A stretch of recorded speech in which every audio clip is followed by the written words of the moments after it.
And we've got an all-star panel here. I mean, between the four of them, they've got over 120 years representing the Internal Revenue Service in appeals.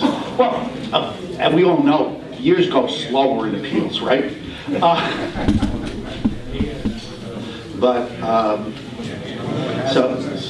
I'm going to introduce them all. So what we're going to try to cover is there's a lot. This is basic appeals, but a lot's been going on in appeals. I mean, as the tax court has been asked to do more and more, as the service does more and more cases are under their jurisdiction, more of the cases are going to the appeals office, right? So, and there's lots of programs. There's mediation programs in appeals. There's collection due process now gets done in appeals.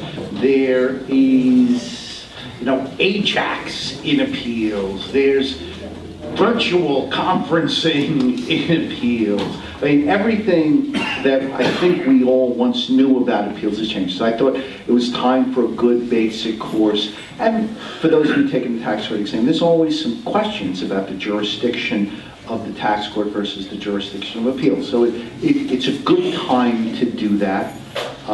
Next month, October 20th in New York City is ethics. I know a lot of you have been asking, like, when are we doing ethics? All right, we're doing ethics. It's October 20th in the city. We're going to be doing ethics. And then next month is expert witnesses and valuation. And I'm to the extent you can send me your comments and questions about that. Many of you ask, like, how to be a forensic accountant. What do they do? What do the valuation people do? So send me your questions. I'll make sure that we cover all of that. How the witnesses work with CI, how they work in fraud cases, how they work in valuation cases, how they work in estate cases, the importance of forensic accountants, experts, valuation experts, and summary witnesses in criminal tax cases. All right, so that brings us to tonight, all right? And again, I want to thank the people who put everything together. They're sitting outside, to go through all of the material. So who's our panel, right? Well, we'll start in alphabetical order. Not because somebody with 41 years or 40 years, that makes a big difference, right?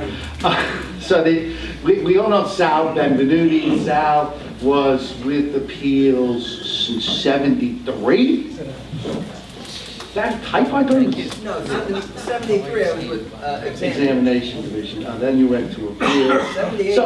So he's been with the Internal Revenue Service for a lot of years. 34 years. I thought he was a brand new timer, right? Just earning his stripes, starting to do something. Before that, he was in the field with exam. Last chapter doesn't want to tell you how long and when he started, or what decade. Do you want to tell us the decade, Les? I started as an estate tax attorney in 1973. Okay. I spent a couple of years as a tax law specialist in pensions. And in 1986, I made my aliyah to appeals.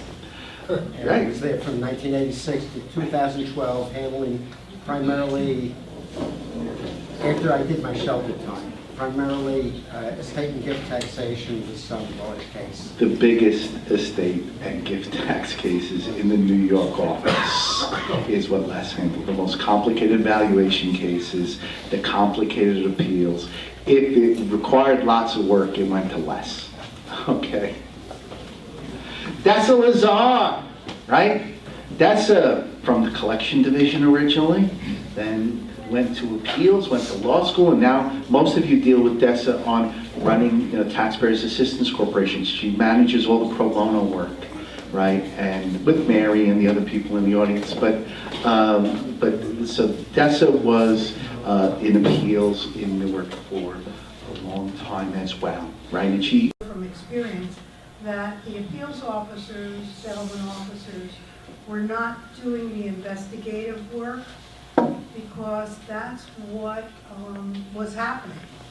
The cases would come up from collection, the revenue officers, and they would come to appeals. Say the revenue officer issued a notice of intent to levy, and there was a 30-day collection due process appeal right, and the revenue officer issued the levy, let's say, because the taxpayer provided most of the information the revenue officer asked for, but not all of it. And they issued a notice of intent to levy, and it came up to appeals. Now, appeals does their conference letter, they send out their conference letter after they get the case. It may take a while to get the case, depending on the inventory. And at that point, they'll set up a conference, and the taxpayer, the representative, we prefer representatives as well, they will bring all the information, and probably 100% of it, not, so that then the settlement officer or the revenue agent made a determination.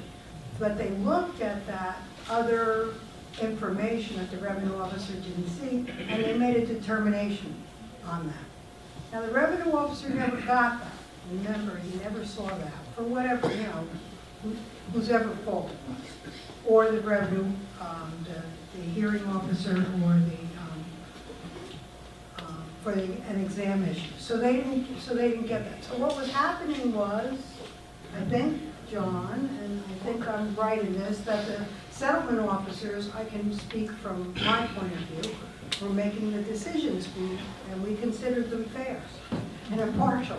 And we made those decisions, and that's how it operated. I think the important distinction is that what appeals stock in trade is decision making. They're not supposed to be case builders. The case is built, the discrepancies arise in the collection division and then come to appeals to resolve.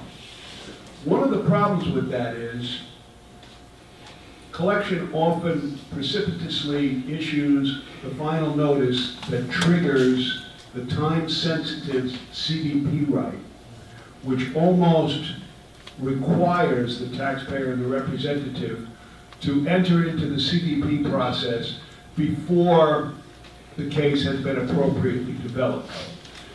What the main tool for working collection cases is the taxpayer's financial statement. The collection is going to ask them to submit 433A or 433B, be it an individual or a business, and determine the ability to pay. Now, if that hasn't been done when the case comes to appeals, they're going to send it back to secure and verify this financial statement. If that statement has already been submitted and collection has had an opportunity to verify it, then appeals is bound by the information on that statement. Now, if you submit with your appeal new information questioning a determination that's been made by collection about a specific item or several items on that financial statement, appeals can and must send it back to collection yet again to evaluate the issues that you've raised, unless they're so self-evident that they feel they don't have to. Something like a basis on a stock sale or something so very straightforward like that. But the essential decision, the essential dichotomy is appeals doesn't build cases. They make decisions based on the information that they get from the business operating divisions and from you as a representative of the taxpayers. So now the appeals officer, the settlement officer will have your objection and protest, and they will be able to make a determination. They'll have two sides, and they'll be able to make the determination the way they should have been doing, all along, without appeals. I mean, as you can well imagine, how that investigative part, I call it investigative because I think that's what sometimes in the collection side, that's what people did, how that can impact. It did impact, I believe. So it's just a very good, I think, well, before I say that, I did speak to some settlement officers recently, just to ask them, because it's another process, you know? Now they have to get the case, and then they have to send it back to the revenue officer, and they have to wait 45 days for the revenue officer to look at it. A letter goes out and says to the representative of the taxpayer, look at, your case is going to go back from appeals, this letter goes out. Your case is going to go back to collection, they may ask you questions, you've got to provide the answers, or else your case is just going to be forwarded back up to appeals and closed. And that, so this takes a while, and I think that the settlement officers were a little, they thought that that time span of 45 days, and sometimes they don't come back in 45 days. Sometimes they're longer, they ask for additional time. That can create, you know, a backlog and stop your processing of cases. Ajax was created based on a perception that one side or the other in compliance was gaming the system, all right? From the taxpayers gaming the system, the belief was that taxpayers who didn't want to deal with a revenue officer or a revenue agent who they thought was unreasonable would withhold information, wait for the protest, and go to appeals, right? From the compliance side, appeals would think that they had the compliance needs to move their inventory, so they went straight to final notice instead of sending the 5 notices to move their inventory, or that the revenue officer was pressed to move his inventory and didn't have the time to do the investigation, so they were shifting the compliance work to appeals. So appeals said, look, we have fewer appeals officers as well. We are just as burdened as exam and collection, and by the way, unlike exam and collection that have queues and have the ability to defer work, appeals has to work 100% of the cases that come to appeals, so that they don't have the same ability to say, I will not work a case. So that's what Ajax was born of. Ajax was born of the guys stop gaming the system on both ends, right? Appeals will decide your dispute. Put the facts together so that appeals can listen to it, and appeals will decide the dispute. But don't rig the game, give the appeals officer something that you didn't give to exam originally or collection originally, and ask them to do exam's job for them, right? Appeals is there when exam or compliance didn't, you couldn't get to yes, not to do the original fact finding for a dispute.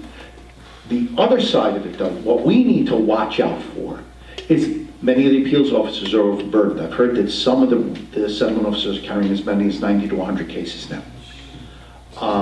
And they have to touch every case in 30 days. So what you do to move a case out of your inventory is say that it's not complete and send it back for Ajax, which is a nightmare for us, right? Because the people that you worked with, that you couldn't get to yes with, they're sending it back and saying, hey, give it the old college try one more time, right? And that, in our view, is sometimes wasting resources. So if you believe that a case shouldn't go back, that the fact finding has been done, that it would be futile to send it back, then escalate, even in appeals, because the pressure to do more with less is being felt in appeals. They're down. I think we're down to 3 appeals officers in Newark now. All right, they're trying to ship inventory all over the country. I mean, and again, while politically it is our job to say, hey, Congress fund the IRS. When we're representing clients, their financial problems are not our problems, right? And I've said it a million times. Can you go to the IRS and say, look, we don't have a lot of money this year. We're not funding the preparation of returns. We'll get to it next year. Right? How would you guys think about that? I need no penalty payment because we didn't have the money to do it this year. Our customers, they wouldn't pay us extra to do the returns. So now, why do we have to take? Congress isn't giving them the money to process the returns. Yes, Len? Of the appeals that I handle, the biggest problem I find is that the appeals officer, as you mentioned, will do an independent evaluation of a valuation. and therefore you've got a dichotomy between collections and what you're presenting. How do you work to resolve a difference where there is a substantial difference in valuation? That's I was going to say, that's a less question. What are you talking about? Real estate, an ongoing business, It could closely held be business? a piece of art that's sold. Well, there are resources. And an asset. There are resources within the service that can be responsive to that. No, but not everybody can go to Sotheby's and afford to get a evaluation. They may go to a different place to get a valuation. If the work of art is valued over $50,000, there's the Commissioner's Art Panel, which has licensed art appraisers. What do you do with racehorses? Or New Jersey's got horse farms. How do you value a horse? We've actually had racehorses course we've had involved. horses. Yeah, we've had racehorses. They can be evaluated. It's not. No, yes, they can be evaluated, but what happens if there is this difference of opinion? Well, they're you're gonna document the basis of your valuation, collection is going to document the basis of their valuation, and appeals is gonna make a decision.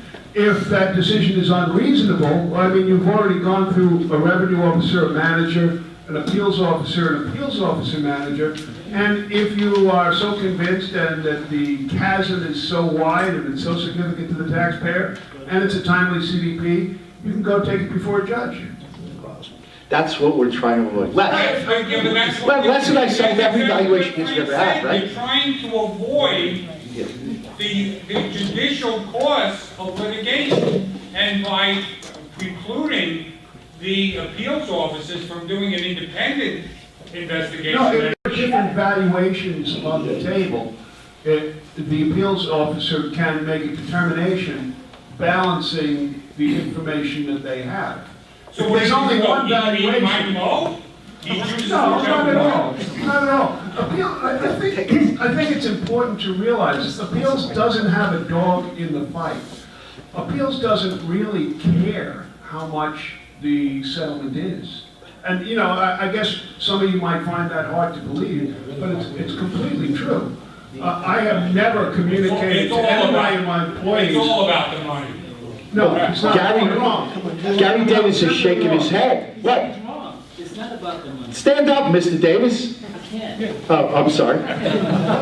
Gary Davis, also a manager in Newark Appeals for more years than we care to remember. Money, you know? Not about the money. Does the money, do you get paid on a commission? No.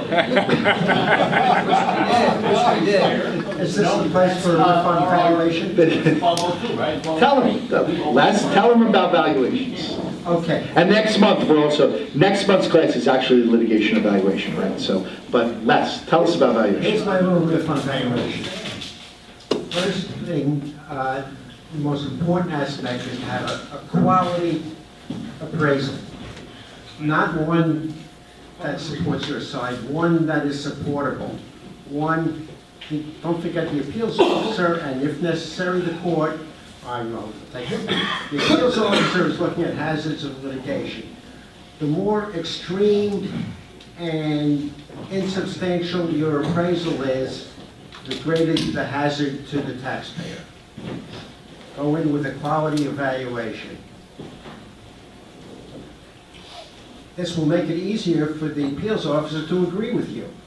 And if not agree with you, come to a settlement closer to what you want. A horse is worth less if it's dead. Well, that depends on its record. Very much. But, look, and then the other thing I can recommend on valuation cases is ask for mediation early and often, right? Valuation cases are susceptible to settlement. Mediation is one of those places, right? And what I've seen appeals do in appeals mediations is something called hot tubbing, where they ask the experts, they bring them to appeals, Yes. and they ask the experts to each say, all right, you tell me your piece, the other tells them their piece, and then the appeals officer asks them both questions or to respond to each other's arguments until they're done, and we get to yes. And I've seen cases where the appeals office is just facilitating the discussion between two experts to get the case settled, right? I know that causes you to have to pay the valuation expert, right? But you should think about it as just giving work to one of your brethren, right? More and more EAs and CPAs are adding to their toolbox by becoming valuation experts, right? That's one of the things we're going to talk about next month. How do you become a valuation expert? What principles do you need to do? What courses? Les? Another factor, very often when you submit an appraisal, compliance will submit that appraisal to an engineer. Very often the engineers will not do an independent and full appraisal or valuation. They will critique the appraisal that you have supplied. The more substantial your appraisal is, the harder it is for them to critique it, creating greater hazard for the government. This is probably apropos of nothing, but I would like to say that there are 80,000 racehorses in the United States. There's a very robust market in trading them. That's an easy one. A racehorse, evaluating a racehorse is not a hard job. That stuff that's 101, basically. Yeah, but that 20% of all cases that are litigated in the tax court are in fact valuation cases. Valuation is big. Valuation is a big component of 483. How what a willing buyer, willing seller, neither under compulsion to buy or sell, would value something at, whether you discount it for the cost of sale and the cost of tax. These are all issues that are difficult. Your job is, again, a win-win. Why does some valuation cases and so many valuation cases go to trial? Because each side gets so entrenched in their position that they're not willing to see the hazards of litigation proposed by the other side. I mean, it is wrong to dig in the sand, because valuation is, part objective, right, discounted cash flows, but part subjective. What would somebody pay? We've all got that experience of buying and selling a house, right? There's a range. Is there an exact dollar amount that your house would sell for?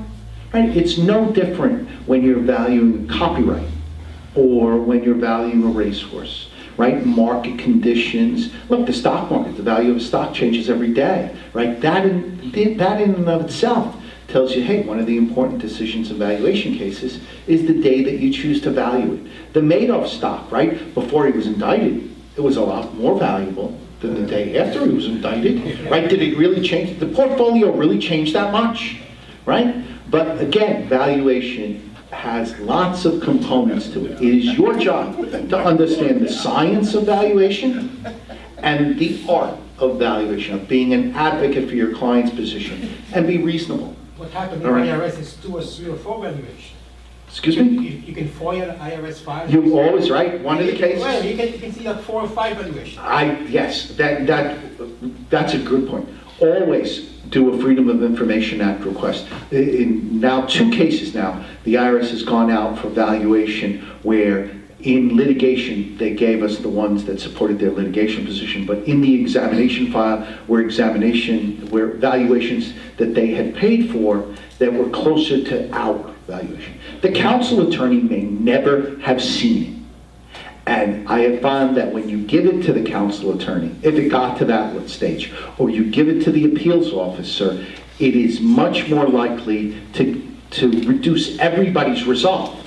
And it makes your point that even experts can disagree, that there is no right answer, that the best answer is one that the parties collaboratively come to together. Okay? But next issue. One of the big reasons people say they don't want to give everything to compliance is that they're worried that what happens? Will appeals raise new issues? Right? I don't want to answer the appeals IPRs because there's something that the examination division missed or collection division missed. Is appeals going to create new issues? Do I have to worry in what I give appeals? Right? Sal? Do I trust the appeals officer, Sal? Absolutely. Appeals, there's a policy that appeals does not raise new issues. This is been going on forever, as much as, it's swayed a little bit here and there, but right now, I think the slide is pretty clear that appeals will not raise new issues. Right. Ajax, the hallmark of Ajax is that the job of appeals is to resolve disputes between the taxpayer and compliance. They're not there to reorder or create new work for appeals or for anybody, right? The job of appeals is to resolve disputes with the compliance divisions, exam and collection. So in most cases, except in cases of fraud, the appeals office will not be resolving new issues. If you believe that the appeals officer has embarked on information gathering, then you're going to escalate and remind them of ignorance, or ask for the notice of deficiency and go back to appeals when at least the government would have the burden of proof on the new issues. But aspirationally, right, you don't have to worry about new issues if you're going to appeals. All right? It's part of Ajax, it's part of their culture to only resolve the disputes between the taxpayer and the compliance functions. They're actually better at that than the tax court is, right? Because the tax court jurisdiction is to the jurisdiction of the entire year, right? So anything relevant to the year is subject to the pleading rules, will be considered by the tax court. It is easier to get appeals to just focus on the dispute. So do not give up, do not abridge your appeals conference rights by worrying that appeals is going to raise new issues, right? That's part of their culture, not to raise new issues. All right, so we went through, all right, jurisdiction of appeals. What can appeals decide, right? When do cases go to appeals? Why do cases go to appeals, right? And there is a reg for that, right? That tells you that appeals determines most audit liabilities, right? Collection due process is separate from audit. And appeals looks at audit cases, both appeals from examination, which are what are called the non-docketed cases. It doesn't relate to a case that's been docketed in the tax court, and then docketed cases. If a case hasn't been to appeals, the IRS has a revenue procedure that sends a case back to appeals, right? So you're gonna get your ability to try to settle appeals. The government is committed to everybody getting the opportunity to resolve their case in appeals. One of the things that I hear lots of taxpayers, lots of EAs, lots of tax professionals get worried about is, hey, the IRS sent a notice of deficiency. I've lost my right to go to appeals, all right? And that's just not true. If the service center is sending you notices of deficiency, and we've heard the complaints, right? There were these audits that they said you need to respond in 30 days, and then in 15 days you got a notice of deficiency, that the documents and the substantiation crossed in the mail. All right. The good thing is those of you who come to the calendar call, in many of those cases, counsel just concedes, right? They get the whole administrative file, they see that the taxpayer has responded, they've seen the petition, right? The professional has downloaded a petition from the tax court website, explained in one page the problem, and the counsel's office reviewing the documents has done it. So you didn't lose anything by filing that notice with the tax court, the petition with the tax court, all right? And you've saved your client the problem of an assessment being made and have to ask for audit reconsideration or doing an offering compromise doubt as to liability. So one, I counsel to you all, if there is a 90-day letter, file a tax court petition within the 90 days, and you will get to discuss the case with the counsel attorney who's going to answer the case or with the appeals office. Never ignore a 90-day letter. All right. And what are the procedures to get to appeals, right? Yeah, appeals the IRS sends a 30-day letter, right, which is called a revenue agent's report. It gives you the right to protest. You get two bites. You get the right to protest and speak with the group manager, and then you get the right to go to appeals, all right? Always take the group manager conference, right? Many, many cases will resolve at the group manager conference. Why? Because they are evaluated on closing cases. Leaving a case open in appeals is not a good thing for every group manager. They like to close cases. Sometimes the group manager's fresh look will inform the taxpayer that they've made a mistake. They haven't gone to the most recent training. They're not looking at it the right way. Although exam doesn't consider hazards of litigation, they do consider that they're going to lose and be embarrassed. All right. So if you don't respond to the 30-day letter, yes? Quick question. Is that how, or what, how do you get a group manager conference? Is that ask for one and ignored? Who would ignore you? And Did you yell? Did you scream? wait for the NLD on this case? All right, the question for the home audience is, what happens? How do you get to that group manager conference? Darrell? I think if, we have a lot of cases that come into taxpayer advocate where the rep can't get a hold of the revenue officer or the group manager. The group manager has a supervisor as well. I would recommend that you reach out to the area director, because then everything will trickle down and you'll get the conference that you're requesting. Gotta find out who that is. Well, you know, if that is the case, you should call your local taxpayer advocate office. Although we don't have an open case, we can provide you that information, because we're not going to load a case just because you can't get in touch with someone when all avenues have not been approached yet. So we will provide that information to you, because routinely we do that in Brooklyn. Okay. All right? The So other you thing- can call the local taxpayer advocate office and say, I'm not trying to get a case loaded. However, I would like to be able to talk to, I've tried to reach the group manager, I can't. I need to speak to their supervisor. So. Okay, thank you. It is a hot issue inside the IRS when employees do not respond to the representative's telephone calls, right? In the union contract, there are actually reprimands for employees that don't return phone calls, right?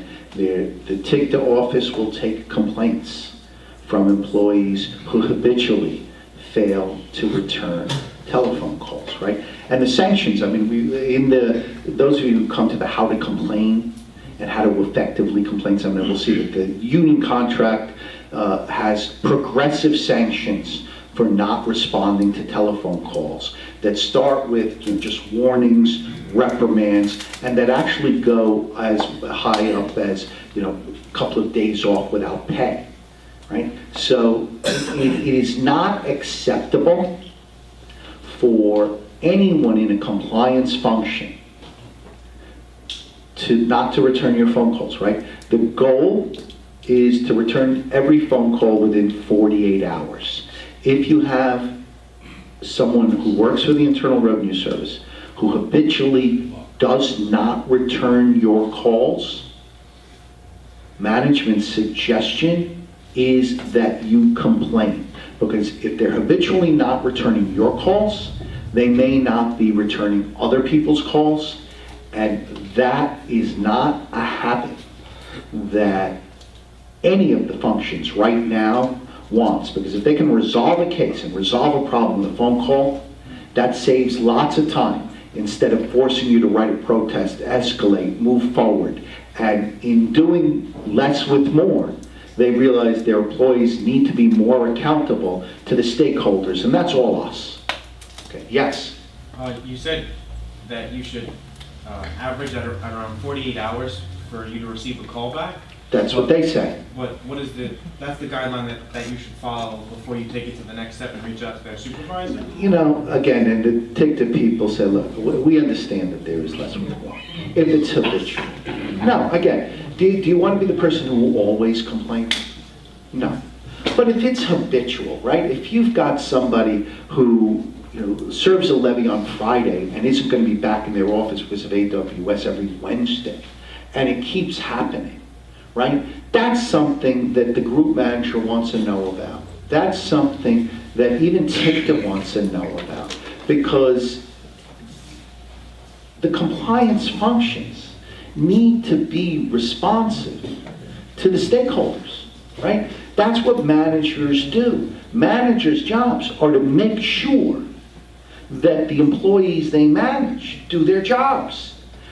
The manager doesn't know, and may not know, that they have an employee who isn't returning phone calls when they're doing AWS, right? And I mean, I'm going to put John on the spot. How would you feel, right, if somebody notified you that you had an employee that was habitually not returning taxpayers' calls?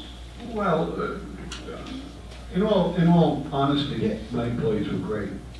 Well, okay, because In they're the afraid of you. hypothetical, in the impossible hypothetical circumstance you described, Frank, in that highly unlikely circumstance you described, I certainly would talk to the employee, and if it was a habitual situation, I would let them up. Managers don't want to hear that. The employees don't want to hear that. And it's not a one-way street. You know, there are very often employees that have a hard time reaching representatives. I think Frank made an excellent point, which was backed up by Les, that it's supposed to be a cooperative process, especially when you come to appeals. You know, nobody wants to fight. Nobody wants a war. We all want to get to the same place together. We want to get this resolved and move on to the next thing. You know, in collection, there are only a limited number of resolutions for a case. There's only so many things that can happen. You can either pay it, you can be declared uncollectible, you can get into a payment agreement, you can file an offer in compromise, or that's it. Abatement. Sometimes the tax limitations has expired, sometimes the tax was improperly collected, sometimes it's audit reconsideration. I mean, there's more. Again, failure of imagination. You got to read all of the Irs publications. Every case can be resolved. Every case can be resolved, right? So again, this chart, I don't want to go through the whole chart. The chart says that all roads lead back to appeals if the taxpayer wants it, right? 30-day letter, you can go to appeals. 90-day letter, you go to tax court, you can still ask for the case to go to appeals, right? There are lots of ways for a case to go to appeals from the examination function. So there is no examination case that you won't get the bite at appeals. There are some cases that appeals can't deal with, right? And those are the program cases, and Les or Sal, you want to talk about cases that appeals can't settle? They're not in the slide. They're not, well, there's certain cases on coordinated issues, some of the coordinated issues where appeals has limited or no settlement authority. Those are difficult, and they should tell you right up front if it's one of those categories where appeals has no settlement jurisdiction, so you don't waste a lot of time going to appeals on those. I don't know what other ones, unless you might have some. There are also coordinated issues where a settlement position has been established on a national level, and the appeals officer cannot designate from that, cannot deviate from that position. Right now there's some international penalties that the national office has established, a uniform settlement position, that you're not going to, no matter what your facts, you're not going to get more than X amount as a concession, and that's the deal nationwide. And if you want better than that deal, you're going to need to litigate, right? And so, and that's really in the international forms area right now. So, and we cover international forms of what the settlement positions are on the 5471s, the 5472s, the 3520s, you know, the F bars. That's going to be, that's a whole other seminar, right? But there are certain coordinated issues where, to promote national uniformity and consistency, the government has taken a one-size-fits-all, but for litigation mode, right? But other than that, and the appeals officer will tell you that right up front, and whether to waste your time with hearings or not. Yes, sir. Suppose you have a situation where an offer in compromise is over with, the client paid the amount required, it's dead, and suddenly he learns that there's government action of the lien or levy type with a bank account and so forth. Is this the type of thing that you can go to appeals, or you have to do something else? In other words, there's no open case as such that you know about, but there's government action. On a collection case or an exam case? This was a collection case that's over with because there was an offer in compromise and the client paid the full I amount. can take that one, Frank. Sure. Yeah, I mean, you should just contact whoever you dealt with that accepted the offer. Yeah. If the liabilities are included in the offer of compromise, it's illegal to take enforcement action against them unless the offer has been defaulted in some way. I mean, it's a closing agreement. It's meant to be final with respect to the years that are covered by the offer in compromise, right? That's what I believe it's 7121 says with respect to offers in compromise. It's treated the same way as a closing agreement under 7122. All right, this is a perfect time to take a break. Let's take a break and then we'll continue on Appeals 101. How do you get to appeals from exam? Yeah, oh, I forgot. Come on up, Vince. As we get back into, thank you, Frank. As we all have a seat again, I'm Vince Vicari, the director of the Small Business Development Center that serves Bergen County. We're hosted at Ramapo College. And so for those of you and or your clients that need business assistance in the no-cost public sector, that's what we do. The SBDC is funded by the Small Business Administration from a congressional appropriation, and our role is to assist small business to help guide them on a number of things, from business model to referrals to places where they need assistance, like tax assistance or accounting assistance or other things, and doing business with the government, a number of different things that we do. We basically do this in a one-on-one basis in a confidential consulting manner. So I'll have cards in the back later. It's www.sbdcbergen.com, but we are the Small Business Development Center of Bergen County, and so we're hosted at Ramapo College in the ACSB accredited school. Thank you very much. And Vince, do you help them get small business loans from Yes. SBA? We do loan packaging. We help them prior to the loan package. The most important thing, of course, is the business model, not what you borrow, but how you're going to pay it back. And so looking at the opportunities of the marketplace, their unique capabilities in what they bring to the table, and then how that's going to be generated into revenue above break even are important things to look at. And we do that aggregate data research for them at no cost. So we can get for them samples of data, demographic data, sample financial ratios within their sector to know if their cost projections are in or out of line. And all of those things that go into the business plan are more important than the plan itself, because it's those answers to those questions that make a business model viable or not. And then the document just kind of aggregates all that data. We assist with that as well. As a matter of fact, we can at no cost give them a sample business plan for the unique NAICS code business that they're in and the particular dollar size of business that they're looking to start. Now, it's not just startups that we do. It is in business. My largest client has over 53 million in sales. We do energy audits under the New Jersey Department of Environmental Protection grant called New Jersey Green Registry.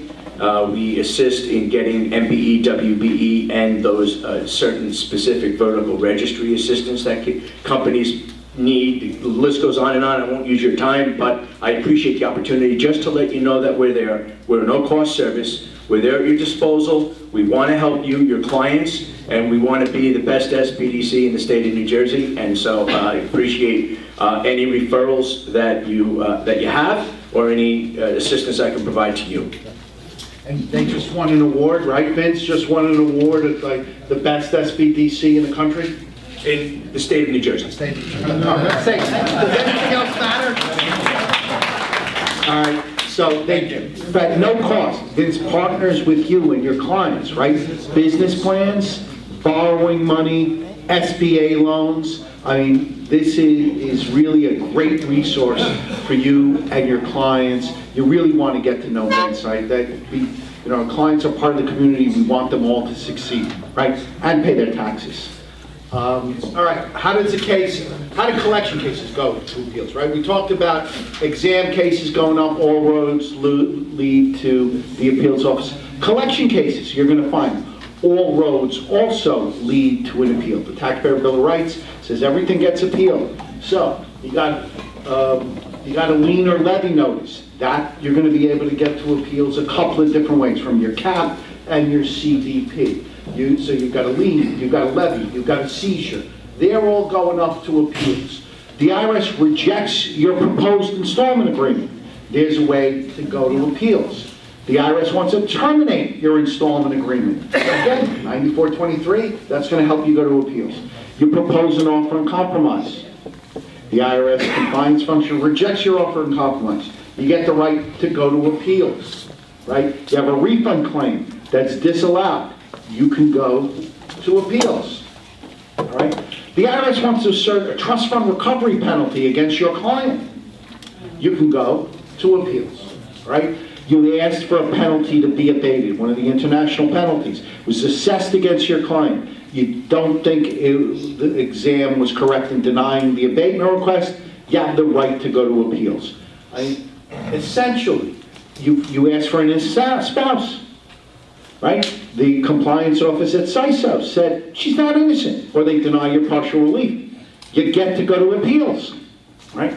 Basically, all of the collection cases, any collection decision, you are going to have the right to an appeals conference. The forms may be different. The format is the same as we said before. Tell appeals what you want. Give them the facts and the law. Be persuasive. And you're going to get an impartial, fresh look by the appeals office. Right? We'll go through the standards of review and all that. Okay. The next thing that we got to accomplish, which is new, and the IRS really is in love with this, they think that there are apps to replace us, right?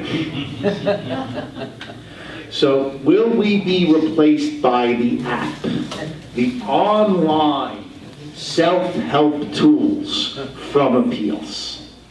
Okay, so let's start with the apps. All right. The first app, should you file an offer in compromise? All right? You've got a collection issue.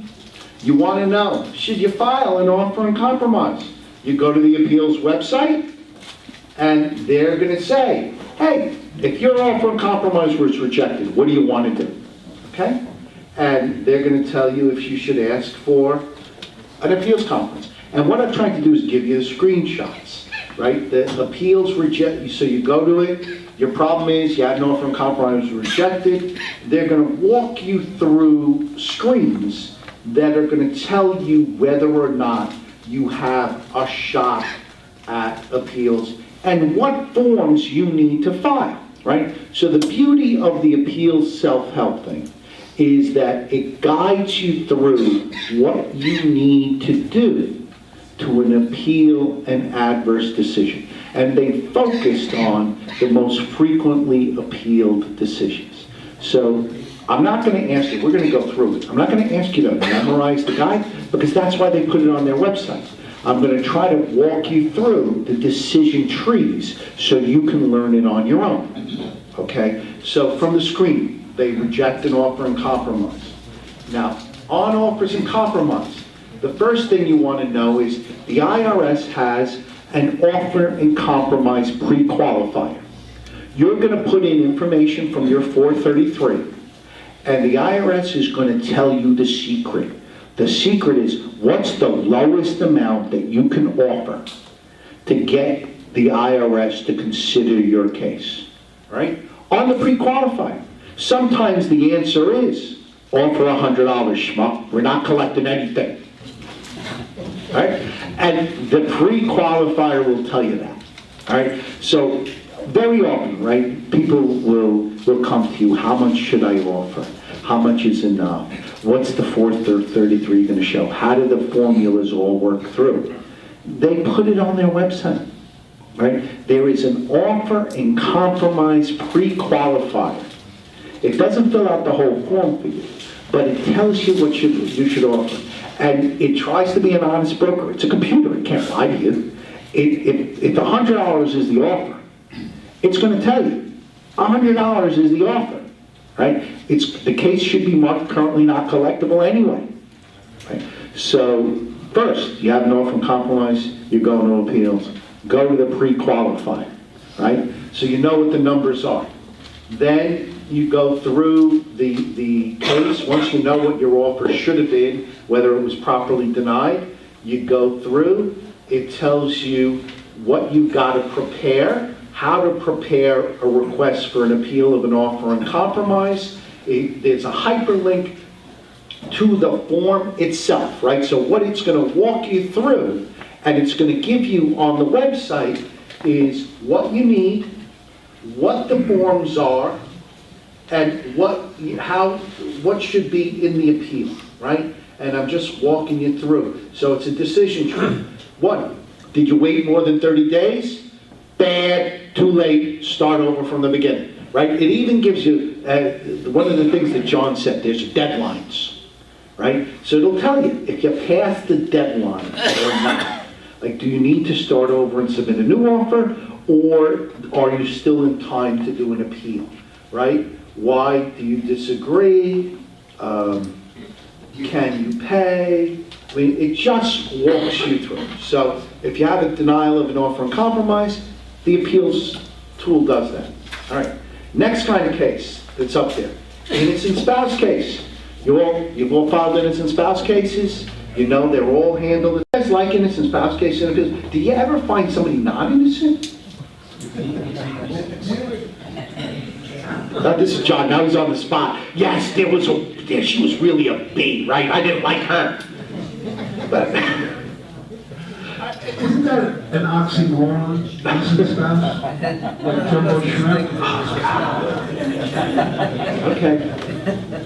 I did have a couple cases. One was an appeals officer, and found a spouse innocent. But more recently, I had one while I was on the other side, and it was a classic innocent spouse where they were divorced. Husband was self-employed. The wife had no idea of what he was doing in business. They didn't make a lot of money. They didn't have a lavish lifestyle. Didn't have a lot of assets, and really presented the case. And the appeals officer automatically allowed it. It was a no issue at all. Right. Again, innocent spouse cases are one of the most frequently appealed cases, and the success rate is high for tax cases and appeals, right? And the rule of thumb on innocent spouse, without going through all the technical, is if the appeals officer isn't crying after reading your submission, go back and rewrite it. Okay? Right? You got to bring out the tears. What was it? Oh, one of the appeals officers used to say, "Frank, do not bring me another crying woman in my office. Right? There's makeup all over my table. At least tell them not to wear makeup before you bring them." No. So this and innocent spouse cases is actually one of the exceptions to the general rule, right? One of the general rules was don't bring the client to appeals. Right? The exception to that general rule is the innocent spouse case, especially the spouse who's been the subject of abuse. All right?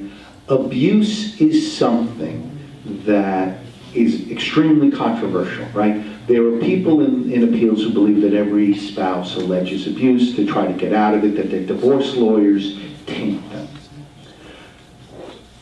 If you bring a real victim of abuse to the appeals office, the truth comes through, all right? People don't fake abuse, right? And almost all appeals officers that I've ever dealt with, right, they know how to read people. And when you bring somebody who's been abused, mentally or physically, who feels trapped by the decisions that was made by the other spouse, that goes a long way. So although there is a general rule that you don't bring the client to appeals, that general rule should be violated when you have the sympathetic spouse, the spouse that has been cheated on, the spouse that has been the subject of abuse, the spouse who's been humiliated, degraded, talked down to, marginalized. That comes through. And the natural instinct of most appeals officers is to try to help. All right? Innocent spouse cases can sometimes be very cold on paper, right? They see that people are living in a house, they're living a middle-class existence. How could this be? How could this person be so stupid? How could this person not know? How could she have signed the return without asking questions? But when you have somebody in and can answer those questions to an appeals officer, that is sometimes the thing that bring it over the edge. Make it human. All right, so back to the website. They're going to tell you, your innocent spouse was denied. One, did you file the right form? Right? There's the mistake of injured spouse versus innocent spouse. The website's going to make it clear that the 8857 is the innocent spouse. File the right form. All right? Then, are you the requesting spouse or the non-requesting spouse? Are you one who doesn't want innocent spouse granted? There are many, most of us do innocent spouse claims, but you will find that more and more husbands object to innocent spouse claims because they don't want to be left with the liability by themselves, right? Well, some people it's control, right? If my wife gets innocent spouse, she'll leave, right? If she's economically dependent on me, she's forced to stay because she won't have the money to leave or to have her own house. So you will see that some non-requesting spouses object to get control, right? But what happens in appeals when there is a non-requesting spouse who objects to innocent spouse? How do they know? Tell me, guys, how does the non-requesting son of a bitch know? The IRS tells them. Are you obligated? Yeah, you're obligated to tell me. Yep. All right. But two, what happens is some appeals officers, correct me if I'm wrong, when you got two sides, they don't want to get in the middle of a divorce. You don't like it. See, look at Sal's face. No, I don't want to decide. I'm not the divorce lawyer. I'm not the divorce judge. All right. Yes, Les, what? Okay. So, yeah, John. You just prompted a thought. Let's say the appellate officer makes a decision against the subject, and you lay out your case and everything like that. Do you have any concern that when you go to tax court, there's some bad light reflected on your decision, or is it just the call you made at the time based on the facts and circumstances? When he's being observed and he knows that, he's going to behave different.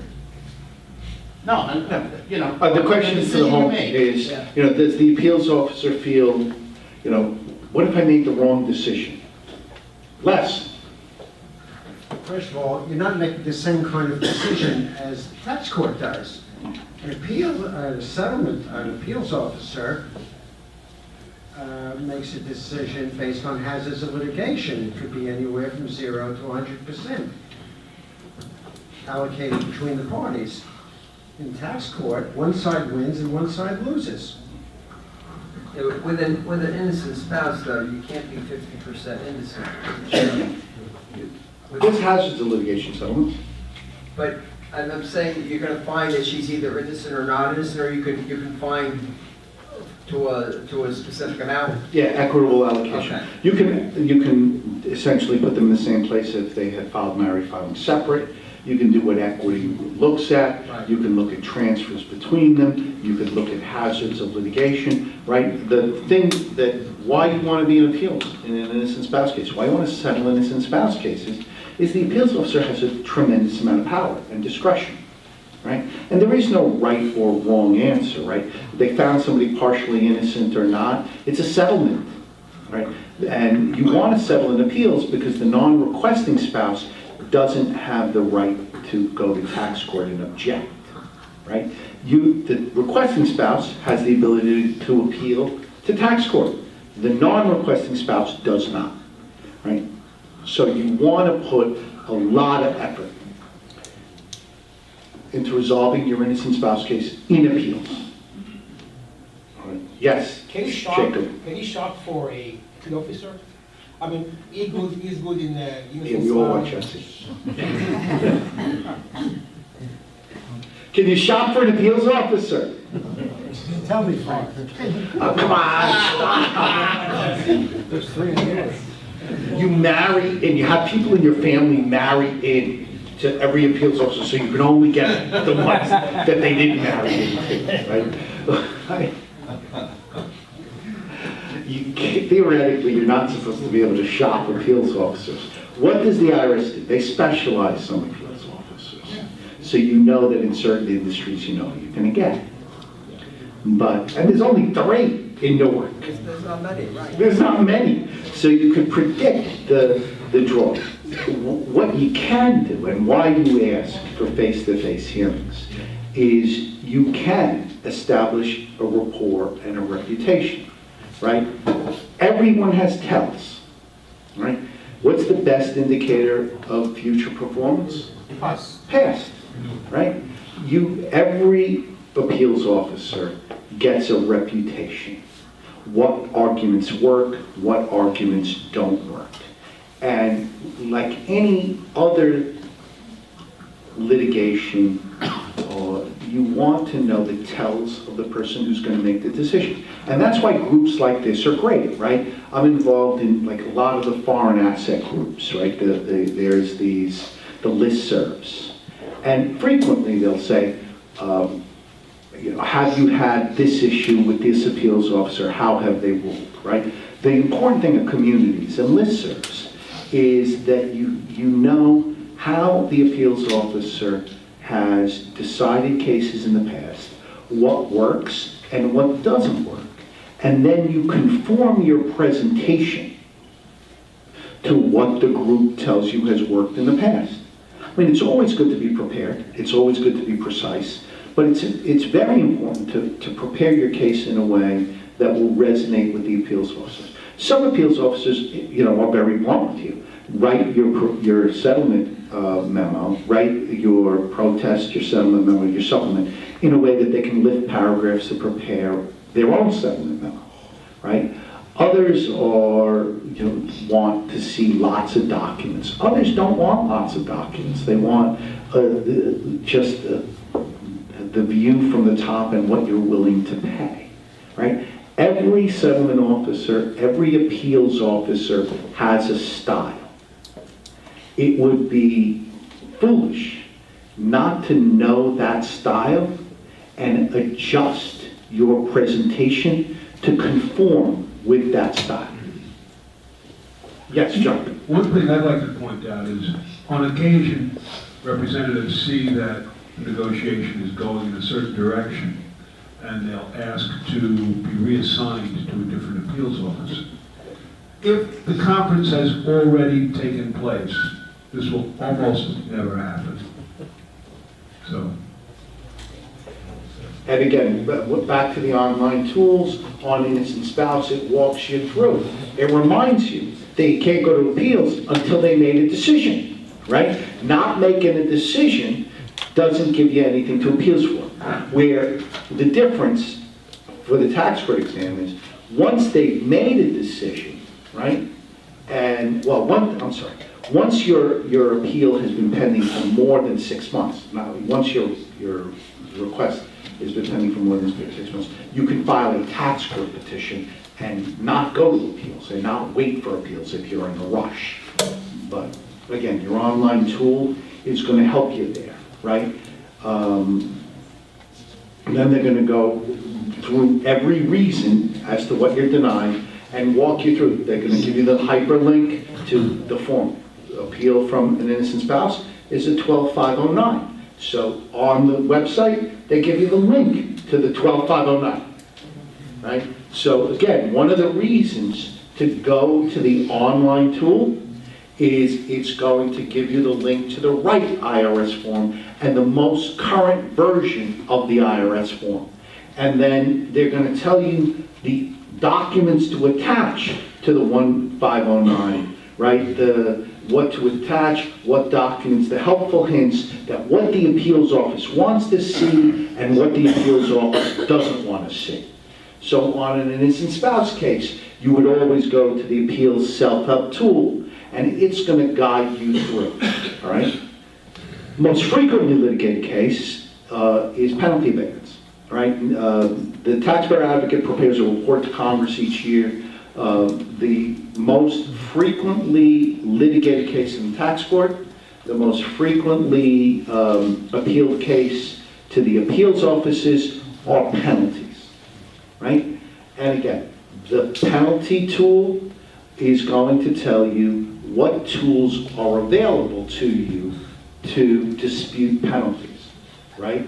Again, so you're going to look at the letter, you have to understand, before you go to the tool, you have to know what kind of penalty you're talking about, right?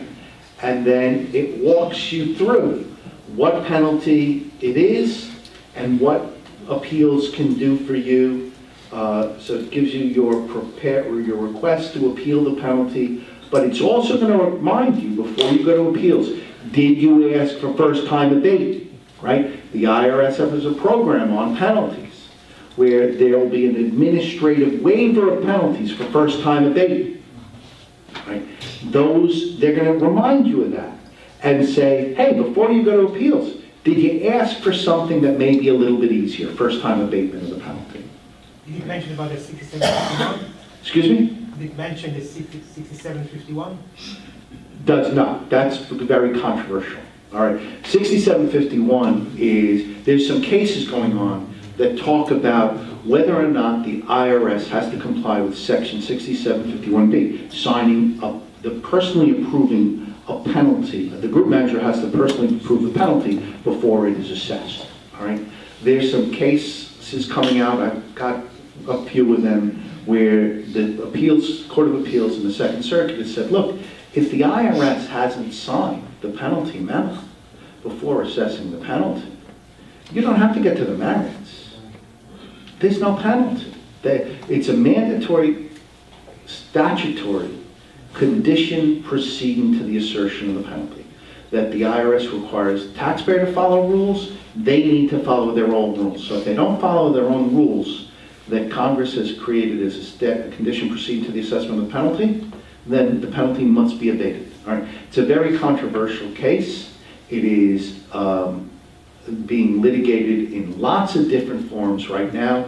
So you're not going to see it on the online tool because the official position of the government is that the case that was decided in the Second Circuit, it's wrong. All right. And it's still going to be litigated. But yes, in every penalty case, you should do a Freedom of Information Act request. 6751B government doesn't have a 6751B memo in the file. You should request an abatement of the penalty based on section 6751B. The Nina Olson did a review of administrative files. They said one of the big areas of non-compliance, I believe, was preparer penalties, right? And are there a lot of preparer penalties, Sal? Tell us about preparer penalties. Too many. Okay. What's a preparer penalty, Sal? What is it? Yeah, why? Is it the taxpayer's return or the preparer's return? Why is there a preparer penalty? Well, most of the prepare penalties come out of these firms that do a lot of low income and basically earned income credit or education credits or child credit, where there are these refundable credits and people are basically filing a return just to get these refundable credits. So they're manufacturing dependents, Sounds like fraud. things like that, in order to get the earned income credit as high as possible. So the preparer has a due diligence. When it comes to those areas, they have specific due diligence requirements, check sheets, and a lot of things. And to document, you have to have knowledge, and if you suspect that something is not reasonable, inaccurate, you have a requirement to make some further inquiries, document those inquiries, and document the response, and it must make sense. You know, I always give the simple example of, you know, if a preparer were to ask a taxpayer, how much is 2 + 2, and the taxpayer says 3. Now, have I met my due diligence by saying, here's the question I asked, here's the answer the taxpayer gave me, so I've met my due diligence? And the answer obviously is no, because as a preparer, you know, or at least should know, that 2 + 2 is 4, not 3. So those are the nature of the prepare penalties, and there's a lot of them right now, very prevalent. Don't scare themselves. You still want them to prepare returns. All right. We'll find out that, Frank, particularly during tax season, that these places pop up in the low-income areas, as he said. And we've had a lot of cases in taxpayer advocate service where it's been return prepare fraud. And those cases, some of those cases have been elevated up to the national taxpayer advocate level for resolution, and she has an order that she can issue that goes to the commissioner to make a ruling on a particular case. Because in Brooklyn, we've had some cases that have been open for over 1,000 days that involve return prepare fraud, that we're waiting on a decision on one particular case before a ruling is made on these additional cases. Do you ever go to OPR? Well, if it's a return prepare that's not, it's one of those pop-up sites or whatever the case may be, I don't think OPR is going to pursue that. Right, that you'd go to TIC to do. Yeah. I mean, TIC's job is to make sure that every actor on the field is playing by the rules of the game, whether you work for the Internal Revenue Service or you're working for the taxpayer. TIC keeps the rule, punishes the bad actors who don't play by the rules. And here's another thing, how many preparers are here from New York? Well, we just found out recently, if a taxpayer, this is off the cuff a little bit of what Frank is saying, apparently there's been a ruling by the commissioner supposedly that they would not release police checks to victims of identity theft unless they are willing to file charges against a person they think is responsible. So I'm trying to set up a meeting from the National Taxpayer Advocate to meet with the police commissioner so we can get some clarification on this, because this is what a detective told one of my case advocates, that the person that went down to file the report and get the return, to get a police report, they have to be willing to pursue charges. So that's the thing that we're dealing with. So again, penalties is a hot issue. Prepare penalties, all penalties, hot issue. Every case, freedom of information request. Did the government do what it was supposed to do to assert or assess this penalty? Then you go through the online tool, all right? And it's going to go through the reasons for abatement of the penalty. Were the circumstances beyond your control? And yes, it's going to tell you what forms to fill out to appeal a penalty because it was beyond your control. Yes? Yeah, the penalty form, does that apply to service center notices when they assess the penalty?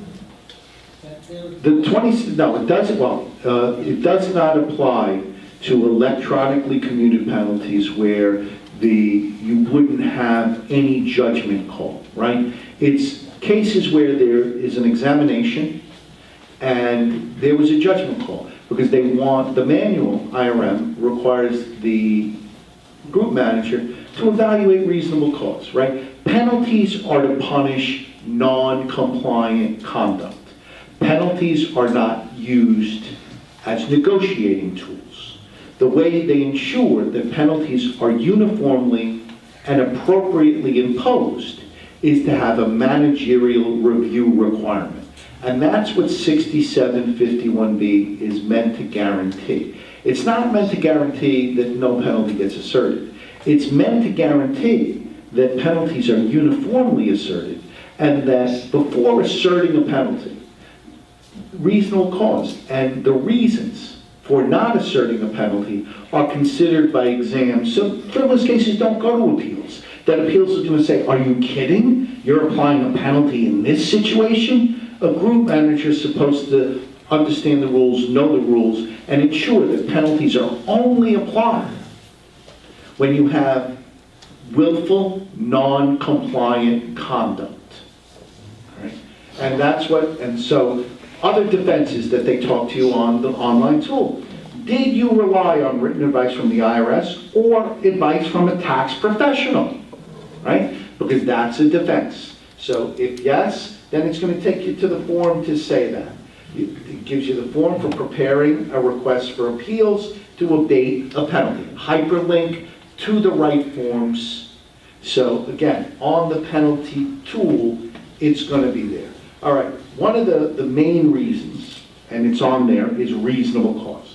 So that comes to appeals all the time. Les, what's reasonable cause? What would cause you to abate a penalty? Something like a failure to file penalty if the person responsible for preparing the return was being held hostage somewhere. How about the tolls, right? The tolls in New Jersey, you get to New York, isn't that being held hostage? I mean, all of us in New Jersey are kind of held hostage. You know how expensive it is to travel here? The best advice I can give as to failure to file and failure to pay penalties is file tax returns on time and pay tax on time. Oh, God. Not the answer we want to hear, Les. I have found on these two issues that the appeals made are usually frivolous. It's cases of reasonable cause are few and far between. God, I want to hear from Dessa and Sal now. I want the loyal opposition here. Well, you know, I'm a big believer in reasonable cause, and I did when I was an appeals officer, and probably more so now on the other side. But what I'm finding is that most IRS employees now, either at the exam level or even at the appeals level, don't want to consider reasonable cause. I mean, I've had many cases where the appeals officer has blatantly just told me up front, you know, I'm not going to consider the penalty. You know, they won't even consider it. I said, well, how can you do that? You're an appeals officer. Or they'll say, my manager won't consider penalties. I'm not talking to your manager, I'm talking to you, you know. But this is what we're getting, or what I'm hearing right now on penalties, especially your 66, 62 type penalties, your negligence. Those are the ones I'm talking about, which are subject to reasonable cause. And again, reasonable cause is more an art than it is a science, you know, and it has to do, as Frank says, with who you're going to draw as an appeals officer. There's going to be somebody who's going to listen to your situation, evaluate it, and give it any credence. If you don't get an appeals officer that's going to listen to you, I don't care what you say, it's not going to fly, and they're not going to consider reasonable cause. That's a reasonable cause. Well, I have the exact opposite view with this. I think that if you can, you know, in all those, the list of reasonable cause reasons, you know, which there are many, and I think that if you can fit your facts and circumstance in that, I don't see how you don't get reasonable cause. I think that that's my experience. And I think that sometimes I have found that folks don't really even know that they may even have a reasonable cause abatement. You know, when you talk to them like at a conference without a representative. And they might be of their life, and they might tell you something that makes you think that here's a reasonable cause and they don't know it, or even a representative. So I found it a little different than their experience. Now, John was a supervisor, so he probably approved reasonable cause, so he balanced. How about if it fit into that reasonable cause criteria with the statute? Well, this is one of those situations where the pro se taxpayers are really difficult because they think whatever life situation has befallen them meets the criteria for reasonable cause, and the actual criteria are quite specific.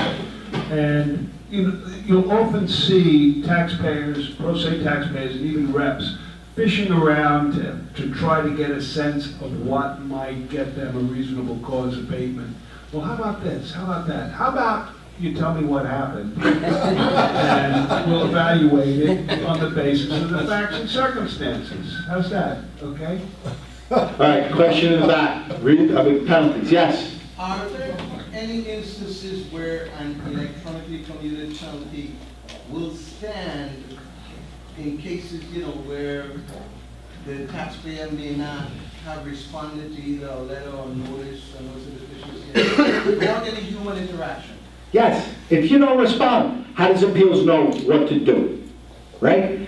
It is all of our jobs to respond, to tell appeals why they should abate the penalty. That's what the reasonable cause tool tells you. What the grounds are, plus the 6751, plus my general rule of thumb is remember the purpose of penalties.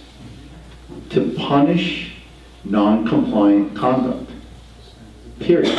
Right? If you can make an argument that your client did everything that was expected of a taxpayer, right? That the conduct was reasonable and prudent under the circumstances, then you make the reasonable cause argument. The argument on all penalties is IRS, we're all one big family.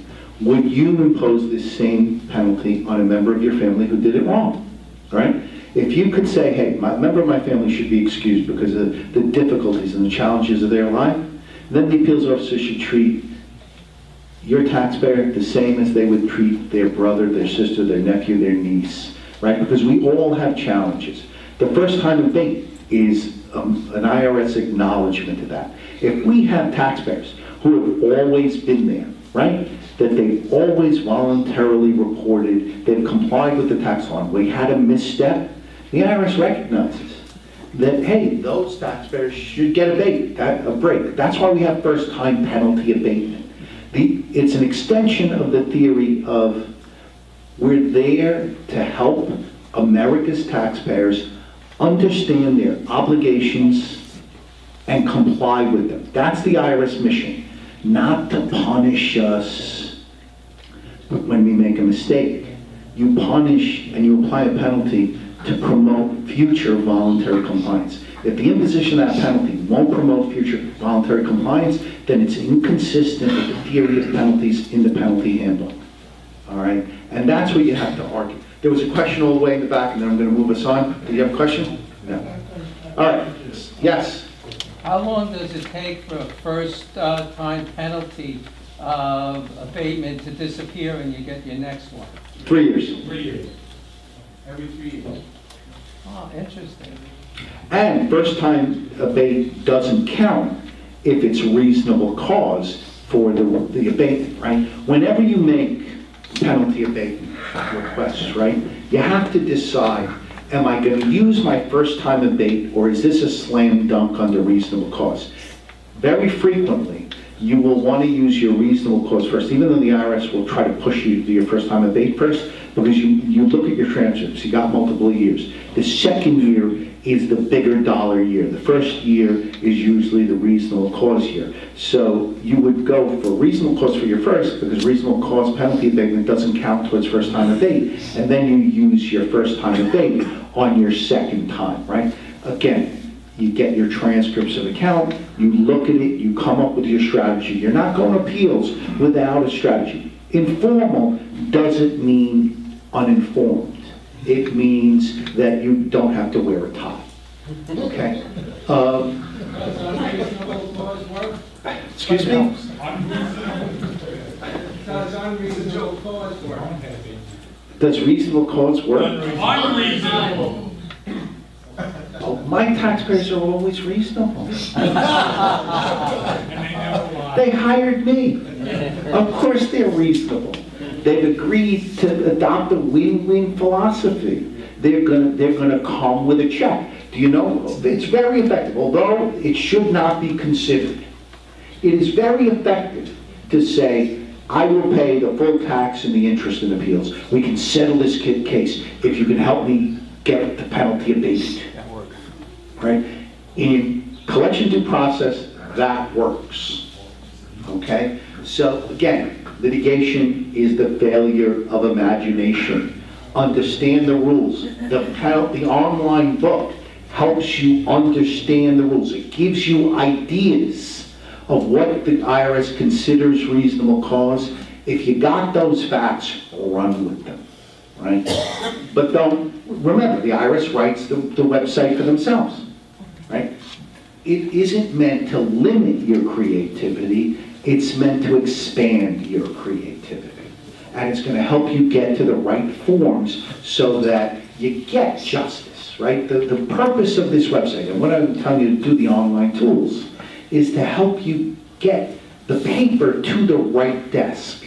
It's still our job to make the argument. That's why the app doesn't replace us, right? It's still our job to tell the story that the appeals officer can verify, evaluate, and resolve. Next,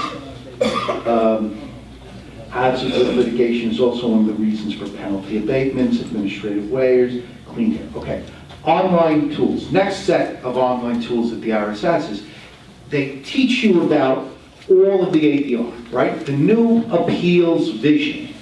Avoid litigation, right? There is a belief that even the old appeals method of having conferences wasn't resolving enough cases.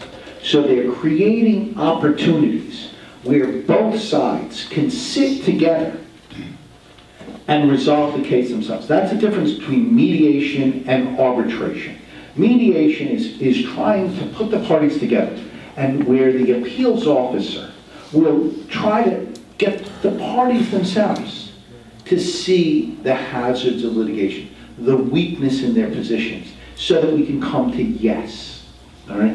One of the great things about mediation is that most mediations allow you to deal with the issue among years that are before exam and not, and settle the issue, right? Remember, one of the mantras in appeals now is solve the problem, don't just close the case. Right? Whereas in the old days, people would look at, hey, this is what I got in front of me, this is my jurisdiction. All I'm going to do is look at that, right? It was kind of myopic.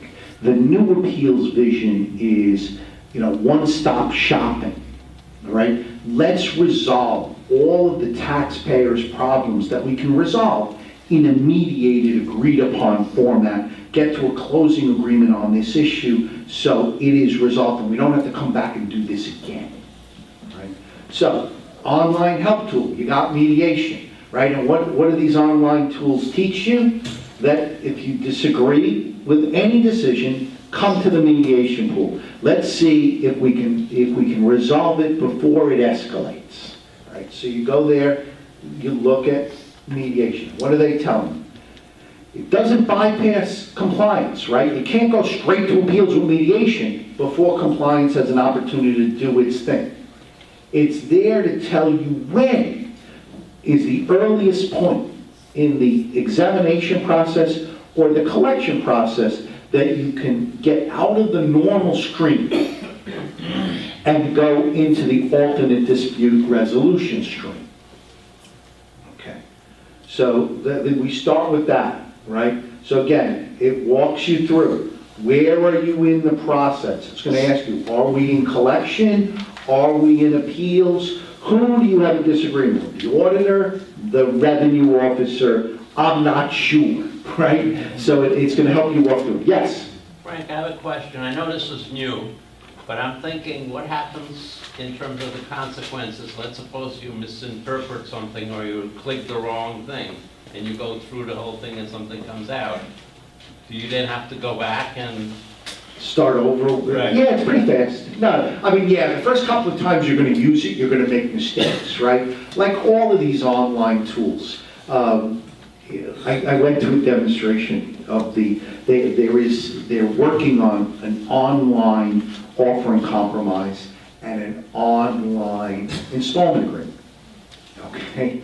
And one of the testers was a revenue officer with 22 years experience.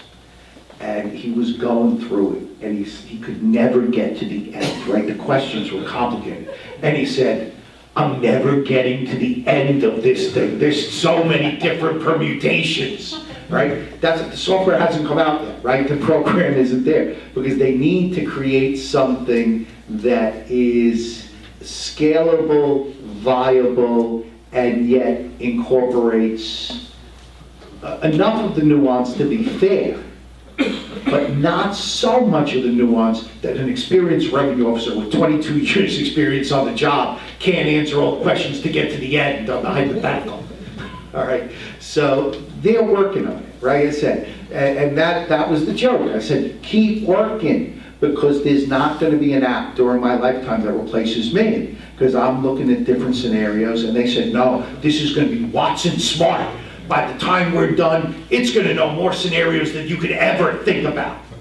And I said, then we don't have to file returns at all. Then you just file them for us. If you get to that point, right, because they're looking, again, the future state. And you read about future state. It's the hot issue. I mean, the IRS is going to be downloading into the 433 program your credit cards. They're going to look at how you're spending money on credit cards.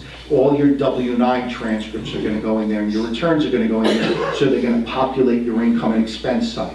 Your public records are going to show your mortgage, your online banking tools and reorganizing. They are really trying to work this stuff to minimize the taxpayer inconvenience in making the taxpayer really just review the information.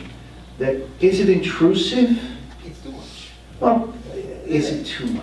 You're coming to the IRS and asking for a benefit. They're trying to help you get to that benefit. Yes, I understand. And the Taxpayer Bill of Rights includes a right to privacy and a right to confidentiality. But making it easier for taxpayers to fill out the installment agreement, which is a daunting task. Well, you're weighting it basically by entering it. Yes, you're saying, IRS, help me. So yes, is it intrusive? It's intrusive because the internet's intrusive, right? And all this information is now online. Okay, but so appeals mediation programs. So you come to the website, and it says, where are you in the process? Are you going to appeals? One of the appeals is post-appeals mediation now, right?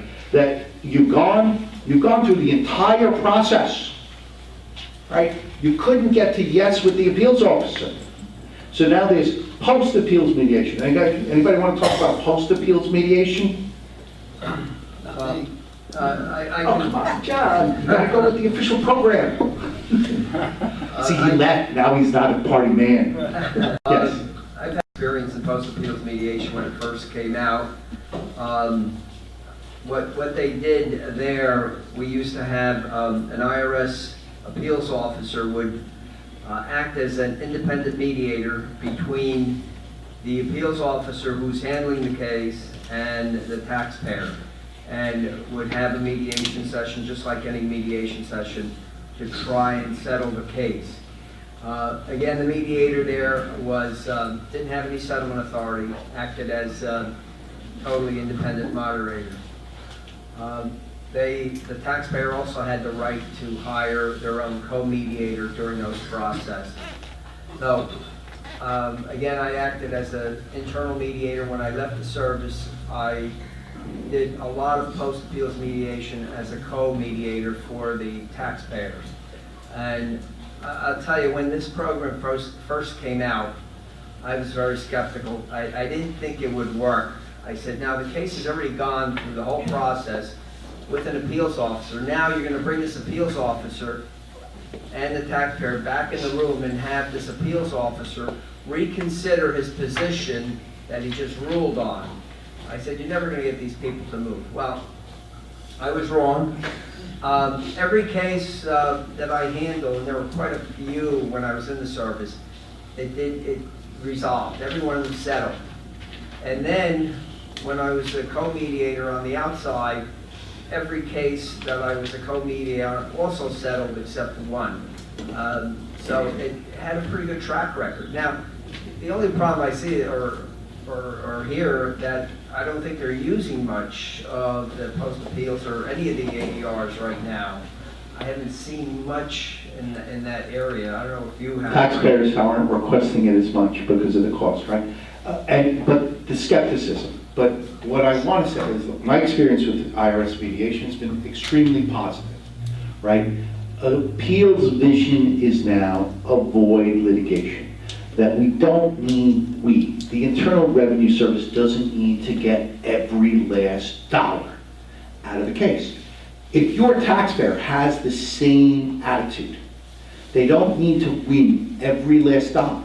What appeals mediation, post-appeals mediation does, is it makes you evaluate really where are your hazards of litigation. You've already given your taxpayer, in my case, I've already given the taxpayer the litigation budget, right?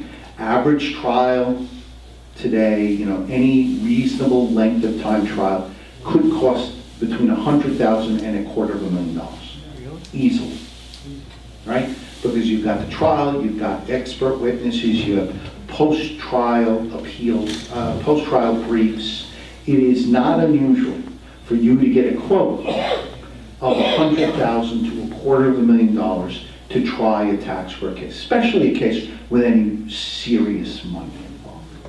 And you need to, the client needs to factor that in, because if you can pay that $100,000, now I of course love it. I think every case should go to trial, right? But if you could pay that $100,000 to me, and what are you going to ask? And then you say, Frank, how am I going to do it? Am I guaranteed? You're going to win this for me? And I've got to give you the lawyer's answer, right? No plan survives contact with the enemy. Trial is battle, right? You could win, you could lose. It could come out in the middle. Versus paying that $100,000, if that's the gap to get a secure result and get it over with, clients are sometimes better off not paying the money to us and paying the money to resolve the case. So, and that's the job of the other appeals officer. The other appeals officer in the case is basically to say to the appeals officer, don't dig in your heels, right? The counsel doesn't need another case to try if the gap is really small, right? In the old days, right, it was an embarrassment for an appeals officer to be able to send a case to counsel to say, you have to try it because we couldn't do our job. We couldn't get people to yes, right? Appeals was proud of the fact that they were negotiators. They could evaluate the hazards of litigation in a case. They could argue a case, analyze the case, as well as any counsel attorney. And that it was their job to settle cases. Counsel's job was to try cases. You're not sending cases to counsel to settle the case. So that's why post-appeals mediation is, I think, great on the services point of view. A recognition that the more time that people sit down together and discuss the case, the closer they're going to get to yes and resolving the case without litigation. All right. So, yes, Les. Okay, you have a professional appeals officer who has come to a considered range of settlements. He didn't agree with me. He didn't agree with me. So then I'm going to ask for another shot. But then you're going to go for another shot. Because now you know you're going to do, you can't do worse and you'll probably do better. That's true. Well, where does it end? At trial and appeal. Well, no, not for me. For me, where does it end? The Supreme Court of the United States. And then after that, Congress. That's Council didn't give me $125, right? We were at trial. Dessa was the settlement officer in appeals. We were $125 apart. How far did it go? Supreme Court. Supreme Court of the United States, right? Because we were 100, somebody was stubborn at the IRS. Of course, it couldn't have been me, right? But, right? And then what happened? Congress stepped in to fix it. So when do you stop? You stop when you get to justice. And that's why we settle cases, because both sides know that we're going to go until the end of the earth, until there's justice. Well, then you're, in the long run, you're costing yourself. Because the appeals officer knows there's no point in my being reasonable because he's just going to go to another step. Unless we settle. Right? It's the IRS's carrot and a stick. Why does the IRS settle cases? Because there's hazards of litigation. They know that sometimes they'll litigate cases. Why do we settle cases? The same thing, cost and hazards of litigation. The win-win is when both sides understand the real cost of not settling, right? There's a benefit to settle every case, and there's a cost of not settling.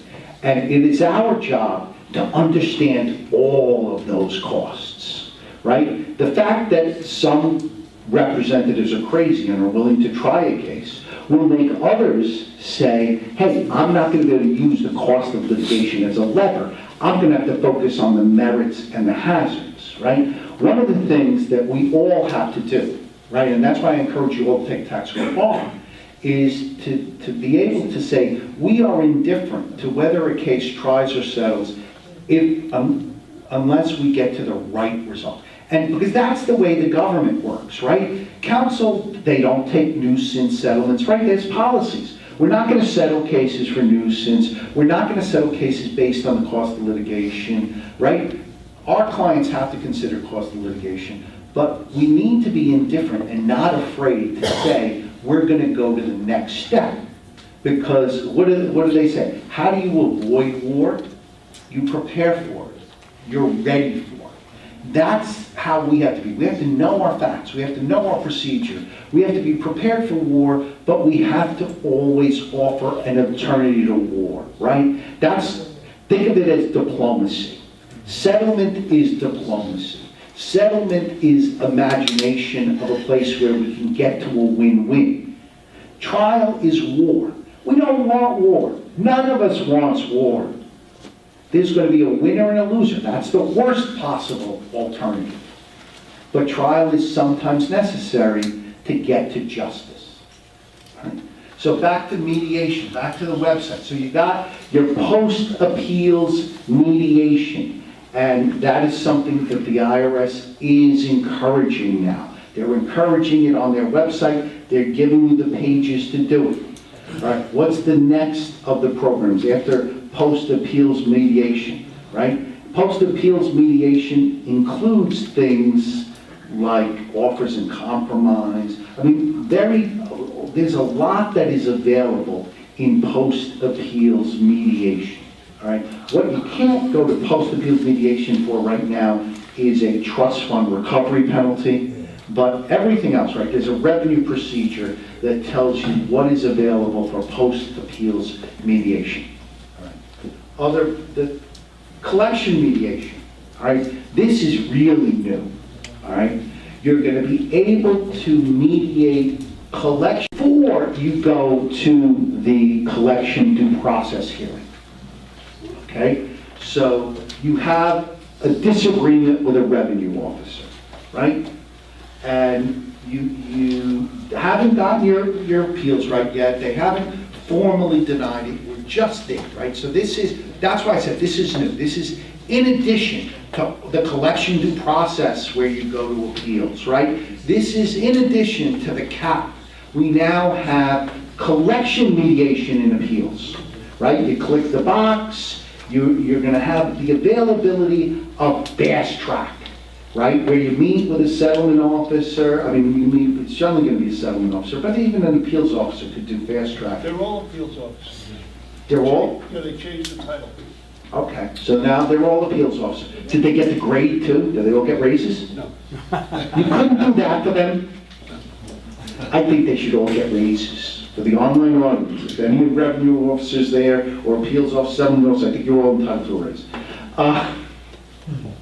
But again, there is fast-track mediation, all right? Again, mediation, appeals isn't making the decision. They're not telling the collection division, you should enter into this installment agreement. You should enter into this PPIA. But they're gonna help you get there, right? It's another tool, right? Collection division looks at clients as will pays, won't pays, and can't pays, right? Can't pays are generally easy, right? That's your going to your currently not collectible. But then there is your will pays, but they need time to pay, right? Now, your won't pays are your protesters. Those are the people, no matter what, they're not gonna pay. Mediation isn't ever gonna help them because they don't wanna pay anything. But your will pays, I need time. I need the PPA. I need one of the other collection alternatives. I need to do it now. I don't wanna go through 5 notices. I don't wanna wait a year to go to appeals. I think that reasonable minds, if we sat together, could get to yes, but I can't stand this group manager, right? I need help with this group manager. He's inflexible. He says the standards are the standards and there's nothing else I can consider, right? That's when you gotta think about mediation in your collection cases, right? And again, there is a mediation for collection cases now as well. Again, it doesn't cover the trust fund recovery penalty. There are lots of mediation available right now for the large and mid-sized business cases, right? That's where mediation is most beneficial. And you're seeing teams of people in large case mediation. We're not going to cover that, but if you have a large case, right? Big companies don't like the publicity of saying we're litigating with the Internal Revenue Service. Mediation is generally the right answer for a big company. So when they give you a proposed adjustment, you can usually, no matter what you do, you've got a mediation program. How do you like the mediation in the large case division? Have you done that, Sal? Right? Yeah, a lot of that. That was very effective. It's used both in fast track or post appeals. And as you said, most of the large taxpayers don't want that publicity, so they're eager to go into a mediation, resolve the case. One of the stats I saw is, I didn't think it would be as effective in small business cases, but the IRS desk book came out with a stat that in fast track settlement in small business cases, 90% of the cases settled in 1 day. Think about that. Now, how much time and money can you save your client? How much agita can you save them? Fast track settlement, 90% of the cases, in small case, which I thought would be the harder cases to settle, settled in 1 day. This was during the pilot program before it went nationwide. But that's very encouraging as to why, when thinking about appeals, when you're in your exam, it's not finished, but you got your issue that's gonna inform the decisions in the rest of the case, that you want to go to the appeals tool and say, hey, can we go to appeals using fast track mediation, even in an SBSE case? All right? Again, the mediators are specially trained. Sal, were you trained as a mediator, right? Yes. Okay. What, and let's, all right, all 4. What was the training? What did they teach you about? Mediating. How to get to yes. No, I took the training with a national labor relations mediation service, and it was very, the approach was various avenues, legal settlement, and the main one was interest-based negotiation. Okay. Now, in mediation, does the no new issue rule apply? Right. Yes, no new issue. That's good. Again, one of the reasons you want to mediate as opposed to litigate is no new issues still apply from the IRS point of view. And versus if you litigate, the government has the ability to raise new issues, right? The they are not going to look for new issues in appeals mediations, right? So when you're an eggshell audit, you don't just last. That's absolutely the thing to do. If you've got something that is an eggshell issue that's not going to break the issue, but that's technical, of course, you're going to try to get it out of exam so that you can try to mediate. Absolutely. But that's not you're not going to find that on the Irs website. They're not discussing eggshell audits and strategy on eggshell audits, all right? Early referrals to appeal, the good issues, right? Change of accounting method, employment tax cases, pension issues, those are all really good for early referral to appeals. Again, the requests have to be in writing, and there are forms, and at the end, you sign a 906. And 906 is broad, right? Appeals has the power to close the issue, right? And including through current return, right? So if you have a recurring issue on the way you're doing something, a change of accounting method, with the 906, you can go and close the issue with finality. You don't have to audit it again and audit it again and audit it again. So there's an added benefit to mediation that you can't get through traditional examination or litigation, right? When you litigate an issue, each year stands on its own in the tax court, right? Mediation, you can get the 906 and the parties agree. We, among ourselves, have agreed and we've closed this issue. You're not going to be re-audited on this issue, Iris, so there's real positives. All right, with our last couple of minutes, I want to go to best practices for appeals. What makes a protest a really good protest versus what is it the weight? And if I put it in like 3 or 4 banker's boxes and gives you 10 copies of everything, does that make a great protest? That's what a good examination report is like, right? All right. Your substance versus form. Basically, a good protest is one that deals with the facts, lays out the facts, lays out the law, and then your argument and your conclusion as to why, based on these facts and the law, your position is correct. And keep in mind that the more brief the protest is, the better. Again, most taxpayers, most appeals officers don't want to read pages and pages of gobbledygook. Get to the point quick, say what you have to say, and be brief. That's it. But you have to address, all the issues that came up. So you've got to make sure you completely address each and every issue and don't go off putting in unnecessary information. Les, what do you like seeing your protests? As brief as possible, but sometimes that's just not possible. Right. But the complexity issue.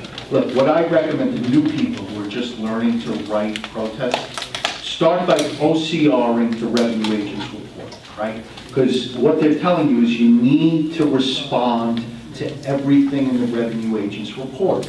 And then whether it goes in your fact section, right? Facts go in your fact section, argument goes in your argument section. And on your fact section, you OCR it. If the facts are the same that you agree, those stay in your fact section.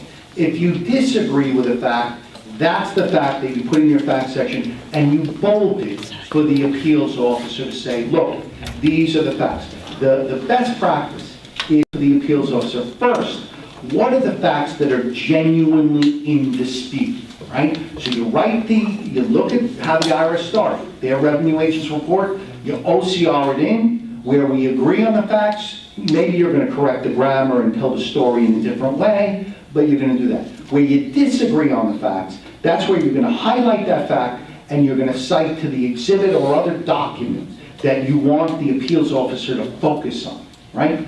On the law and argument part, right, you will find that lots of this stuff is boilerplate. So what you're going to do is go to the latest cases, update it, and then you apply your law to your facts. And then what I've always found helpful is to copy the right cases. Don't string cite their cases. Copy the right cases and include it in the loose leaf binder that is with your original RAR, your protest, your exhibits, and then the 3 or 4 cases that you actually want the appeals officer to read. The appeals officer is not going to read 100 cases. They will read the 3 or 4 most compelling cases. So the guide for the protest, don't slam the revenue agent or the examiner and say that everything they did was wrong, right? Most appeals officers that sometime were revenue agents, they worked with these people, right? The best way to lose credibility is to slam people that they know, who they know are good, hardworking people trying to do their job.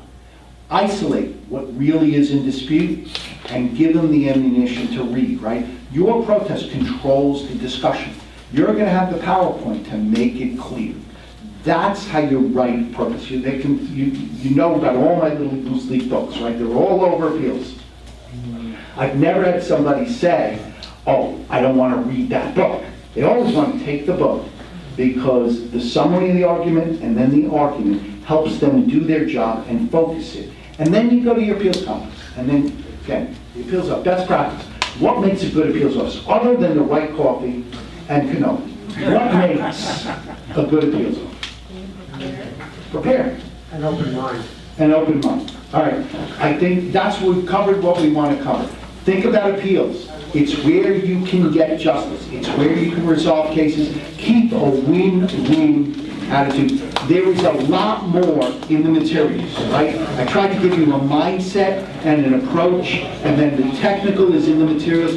Please read the materials. It will help you be better practitioners.